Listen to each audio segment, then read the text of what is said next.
বাংলা সিনেমায় বিশ্বাসঘাতকতা করা দৃশ্য।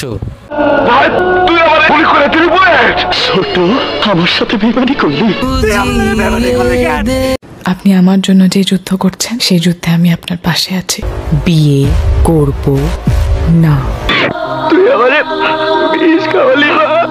ভাই লোক, সিনেমায় কিংবা বাস্তবে একজন মানুষের সবচেয়ে খারাপ লাগে এবং যন্ত্রণা দেয় তখন যখন তার সবচেয়ে কাছের মানুষটা তাকে ধোঁকা দেয়, বিশ্বাসঘাতকতা করে। ঠিক এভাবে আমরা বাংলাদেশের কিছু কালজয়ী সিনেমায় এমনই অনাকাঙ্ক্ষিত বিশ্বাসঘাতক সিন এবং ক্যারেক্টার দেখতে পাই, যেখানে সিনেমার নায়ক সবচেয়ে বেশি যাকে ভালোবেসেছে সেই তাকে ধোঁকা দিয়েছে, বিশ্বাসঘাতকতা করেছে। এটা হোক বাবা, মা, ভাই, বন্ধু কিংবা প্রাণের চেয়েও প্রিয় ভালোবাসার মানুষটা। ভাই লোক, আজকে আমরা এমন 7টি দৃশ্য কিংবা চরিত্র নিয়ে আপনাদেরকে দেখাবো এবং আলোচনা করব, যেই দৃশ্যগুলোতে নায়কের সবচেয়ে কাছের মানুষটি নায়কের সাথে বেইমানি করেছে এবং যেই দৃশ্যটা দেখে দর্শকরা জাস্ট অবাক হয়ে গিয়েছিল। তো কি অবস্থা মিয়া, আমি সজীব আর আপনারা দেখছেন সজীবের ডাইরেক্ট পয়েন্ট। আর আজকের পয়েন্ট হলো the biggest betray scene of Bangla cinema. Number 7, Bidya scene Hamim cinema পরাণ। সিনেমাটি বাস্তব ঘটনা থেকে অনুপ্রাণিত হয়ে বানানো। সিনেমায় রোমান অনন্যাকে পাগলের মতো ভালোবাসে, আর অনন্যাও প্রথমে রোমানের প্রতি ভালোবাসা দেখালো সে ডাবল গেম খেলে আরেকজনের সাথে প্রেম করে বিয়ে করে ফেলে। এটা মেনে নিতে না পেরে রোমানও দুর্ঘটনা ঘটিয়ে ফেলে। আবার একসময় অনন্যা রোমানকে পালিয়ে যাওয়ার কথা বলে এনে পুলিশের কাছে ধরিয়ে দেয়। যেই দৃশ্যটা দেখতে খুবই হৃদয় বিদারক ছিল। সিনেমায় অনন্যার জন্য রোমানের পাগলামি আপনার মন ছুঁয়ে যাবে, আবার অনন্যারও এই বেইমানি দেখে তার প্রতি আপনাদের প্রচন্ড ঘৃণাও জন্মাবে। আর এটাই বিদ্যা সিন হামিমের সফলতা।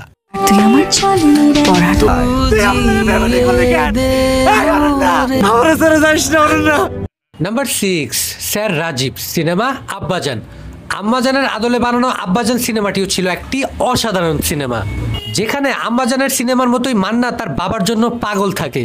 সে যখন যাই অর্ডার করে সে তা করে দেয়, বলতে পারেন তার প্রাণ থাকে আব্বাজান। তবে সিনেমায় যখন নায়ক খারাপ রাস্তা ছেড়ে ভালো রাস্তায় আসতে চায় তখন তার অতীত তার পিছু টেনে ধরে। এমনকি সিনেমার ক্লাইম্যাক্সে আমরা দেখতে পারি যে নায়ককে পেছন থেকে গুলি করা হয়, আর এই গুলি করার অর্ডারটা দেয় স্বয়ং তার আব্বা নিজেই। যে দৃশ্যটা দেখে অনেকে তো অবাক হয়েছেই, পাশাপাশি মান্নার অভিনয়ে মর্মাহত হয়েছিল দর্শকরা। আমার এই গুলি করার অর্ডার দিলে এটা দেখো, আমি আমার এই কইলি তো আমার এই কলেজাটা বাইর কইরা আমি তোমার হাতে দিয়ে দিতাম আব্বাজান। নাম্বার 5, শাবনাম ম্যাডাম সিনেমা সুন্দরী বধূ। আম্মাজান করা শাবনাম ম্যাডামের আরেকটি অন্যতম সিনেমা হচ্ছে সুন্দরী বধূ। ছোটবেলায় আমাদের নায়কের মা মারা যাওয়ার পর সে আরেকটা নতুন মা খুঁজে পায়। সেই মাকে সে চোখ বন্ধ করে বিশ্বাস করে এবং সিনেমার মধ্যে এত কিছু হয়ে যাওয়ার পরেও তার মা এত কিছু করার পরেও সে তার মাকে বিন্দু পরিমাণও সন্দেহ করেনি। তবে সে কখনো ভাবতেও পারেনি যে তার মা তার ক্ষতি করার জন্য বিষ পর্যন্ত দিতে পারে। এটা সিনেমার মধ্যে খুবই ইমোশনাল একটা দৃশ্য ছিল। তুই আমারে বিষ খাওয়ালি না, বাড়ি ঘরের লোভে তুই আমারে আদেশ করলেই তো পায়ের কাছে রেখে দিতাম মা। নাম্বার 4, লিটন হাশমি সিনেমা খুনি শিকদার। এরশাদ শিকদারের জীবনের আদলে বানানো এই খুনি শিকদার সিনেমায় শাকিব খানের সকল প্রকার অপকর্মের সহকর্মী হিসাবে আমরা লিটন হাশমিকে দেখতে পাই। পুরো সিনেমাতে শাকিব খান তাকে ছোট ভাই মনে করে ছোট বলে ডাকে এবং ছোট ও তাকে দাদা বলে ডাকে, কিন্তু সেই ছোট একটা মেয়ের প্রেমে পড়ে শাকিব খানের সাথে সিনেমায় শাহজাহান শিকদারের সাথে বেইমানি করে এবং তাকে পুলিশের কাছে ধরিয়ে দেয়। ছোট আমার সাথে বেইমানি করলি? রানীকে আমি বিয়ে করতে চেয়েছিলাম, এই শাহজাহান শিকদার খুন করেছে। নাম্বার 3, তমা মির্জা সিনেমা সুরঙ্গ।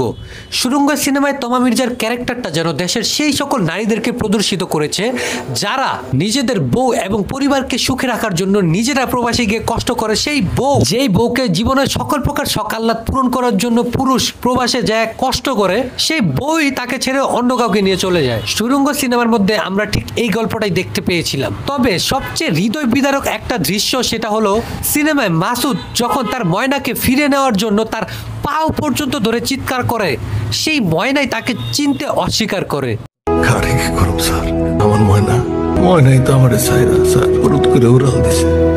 নাম্বার 2, ইদিকা পল সিনেমা বরবাদ।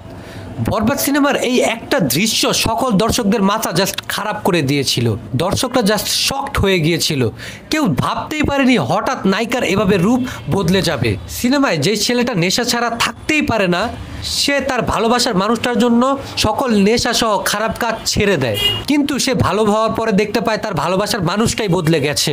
সিনেমায় শাকিব খান তার ভালোবাসাকে পাওয়ার জন্য সবকিছু ধ্বংস করে দিতে পারে, আর নায়িকাও তাকে দিয়ে সবকিছু তছনছ করে ফেলে। বললাম না, you are a son of a bitch. Number 1, Shakib Khan cinema city terror. Bangla সিনেমার সবচেয়ে বড় বিশ্বাসঘাতক সিন এবং সবচেয়ে আনপ্রেডিক্টেড অনাকাঙ্ক্ষিত দৃশ্য এটি। সিটি টেরর সিনেমার মধ্যে আমরা বুলেট অর্থাৎ শাকিব খানকে শান্ত মানে মান্নার সাথে বিশ্বাসঘাতকতা করতে দেখি। বাংলাদেশি গ্যাংস্টার বেস সিনেমাগুলোর মধ্যে সিটি টেরর সিনেমাটি অবশ্যই সবসময় টপে থাকবে। সিনেমায় আমরা মান্না অর্থাৎ শান্তকে শহরের সবচেয়ে বড় টপ টেরর হিসাবে দেখতে পাই এবং শহরের মধ্যে বুলেট নতুন আসে। শান্ত বুলেটকে নিজের ছোট ভাইয়ের মতো সব সময় সাথে রাখে। শুধু তাই নয়, বুলেটকে এই অন্ধকার জগৎ ছেড়ে দিয়ে আলোর জগতে ফিরে যেতে বলে শান্ত এবং ভালোভাবে জীবনযাপন করার জন্য বুঝায়। আর সেই বুলেটই কিনা শান্তকে পেছন থেকে গুলি করে, তার সাথে বেইমানি করে, কিন্তু গুলি খাওয়ার পরেও শান্ত তার সারা জীবনের ইনকাম বুলেটকে দিয়ে যায় এবং তাকে ভালো হওয়ার জন্য অনুরোধ করে যায়। ভাই গুলি করে দিলি বুলেট, 5 কোটি টাকা সুপারি পেয়েছি। তো ভাই লোক, আপনার কাছে কি মনে হয় বাংলাদেশের এই যাবৎকালের সবচেয়ে বিশ্বাসঘাতকতা করা দৃশ্য এবং চরিত্র কোনটি? অবশ্যই আমার কমেন্টে জানাবেন। তো দেখা হচ্ছে পরবর্তী কোনো নতুন ভিডিওতে। ততক্ষণ দেখতে থাকুন সজীবের ডাইরেক্ট পয়েন্ট।